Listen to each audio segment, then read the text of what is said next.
ನಮಸ್ಕಾರ ಸ್ನೇಹಿತರೆ, ನೀವು ಈಗಾಗಲೇ ನೋಡುತ್ತಿರುವ ಸ್ಪೋಟಿಫೈ ಫೋಟೋ ಎಡಿಟಿಂಗ್ ಈ ಸ್ಕ್ರೀನ್ ಮೇಲೆ ಕಾಣುತ್ತಿದೆ ನೋಡಿ. ಇದೇ ರೀತಿ ನೀವು ಚಾಟ್ ಜಿಪಿಟಿನಲ್ಲಿ ಹೇಗೆ ಎಡಿಟ್ ಮಾಡಬೇಕೆಂದು ನಾನು ಈ ಒಂದು ವಿಡಿಯೋದಲ್ಲಿ ಹೇಳಿಕೊಡುತ್ತೇನೆ. ಬನ್ನಿ, ಅದಕ್ಕೂ ಮುಂಚೆ ನಮ್ಮ ಚಾನಲ್ಗೆ ಇನ್ನೂರು ಸಬ್ಸ್ಕ್ರೈಬ್ ಮಾಡದೆ ವಿಡಿಯೋ ನೋಡುತ್ತಿದ್ದರೆ ಈಗಲೇ ಹೋಗಿ ಸಬ್ಸ್ಕ್ರೈಬ್ ಮಾಡಿಕೊಳ್ಳಿ ಮತ್ತು ಪಕ್ಕದಲ್ಲಿರೋ ಬೆಲ್ ಐಕನ್ ಕ್ಲಿಕ್ ಮಾಡಿ ಆನ್ಲೈನ್ ಸೆಟ್ ಮಾಡಿ. ಹಾಗೆ ಈ ಒಂದು ವಿಡಿಯೋನ ಸ್ಕಿಪ್ ಮಾಡದೇ ಕೊನೆವರೆಗೂ ನೋಡಿ. ನೀವು ಮೊದಲಿಗೆ ಬಂದುಬಿಟ್ಟು ಚಾಟ್ ಜಿಪಿಟಿಯನ್ನು ಓಪನ್ ಮಾಡಬೇಕು. ಚಾಟ್ ಜಿಪಿಟಿ ಓಪನ್ ಮಾಡಿದ ನಂತರ ಇಲ್ಲಿ ಫೋಟೋಸ್ ಮೇಲೆ ಕ್ಲಿಕ್ ಮಾಡಬೇಕು. ಕ್ಲಿಕ್ ಮಾಡ್ಕೋಬೇಕು.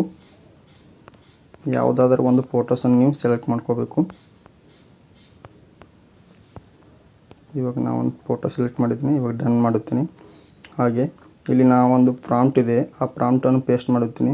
ನಿಮಗೂ ಬೇಕಾದರೆ ನನ್ನ ಡಿಸ್ಕ್ರಿಪ್ಷನಲ್ಲಿ ಕೊಟ್ಟಿರ್ತೀನಿ, ಅದನ್ನು ನೀವು ಕಾಪಿ ಮಾಡ್ಕೊಂಡು ಪೇಸ್ಟ್ ಮಾಡ್ಬೋದು.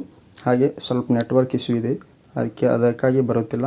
ಹಾಗೆ ಇಲ್ಲಿ ಏರೋ ಮಾರ್ಕ್ ಇದೆ ನೋಡಿ, ಇದ್ರ ಮೇಲೆ ಕ್ಲಿಕ್ ಮಾಡಬೇಕು. ಕ್ಲಿಕ್ ಮಾಡಿದ ತಕ್ಷಣ 1-2 ಮಿನಿಟ್ಸ್ ವೇಟ್ ಮಾಡಬೇಕು. ಜನ್ರೇಟಿಂಗ್ ಆಗಿ ಬರುತ್ತದೆ. ಅದು ಚಾಟ್ ಜಿಪಿಟಿ.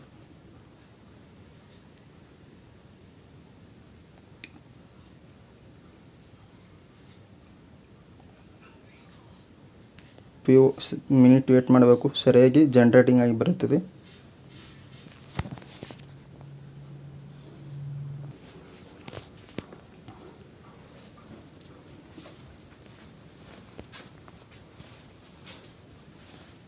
ಇಲ್ಲಿ ನೀವು ನೋಡ್ಬೋದು ಆ ಇಮೇಜ್ ಕ್ರಿಯೇಟ್ ಆಗಿದೆ ಎಂದು. ಈ ಥರ ಇದ್ದ ಇಮೇಜು ಯಾವ ಥರ ಅಂದರೆ ಈ ಥರ ಒಂದು ಇಮೇಜ್ ನಾನು ಸೆಂಡ್ ಮಾಡಿದೆ. ಈ ಪ್ರಾಂಪ್ಟ್ ಹಾಕಿ, ಈ ಪ್ರಾಂಪ್ಟ್ ನಿಮ್ಗೆ ಬೇಕಂದರೆ ನಾನು ಡಿಸ್ಕ್ರಿಪ್ಷನಲ್ಲಿ ಕೊಟ್ಟಿರ್ತೀನಿ, ನೀವು ಕಾಪಿ ಮಾಡ್ಬೋದು.